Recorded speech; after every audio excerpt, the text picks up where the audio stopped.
Welcome to the Clipper channel. In today's video, I'll show you how to show bookmarks bar in Microsoft Edge. So just follow me.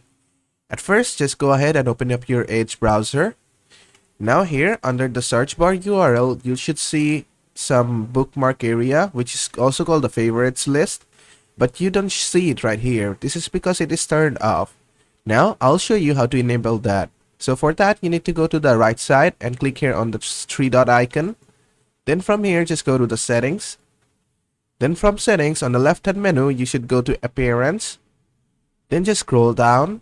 Scroll all the way down till you see customize toolbar. Then from customize toolbar, you should see show favorites bar. This is basically your bookmarks bar. So it is set to never. Just click on the drop-down menu. And make sure to select always or only on new tabs. I'm just gonna select always. And now, if I open a new tab, now, as you can see, I have my favorites list or my bookmarks bar right over here. And that's basically it.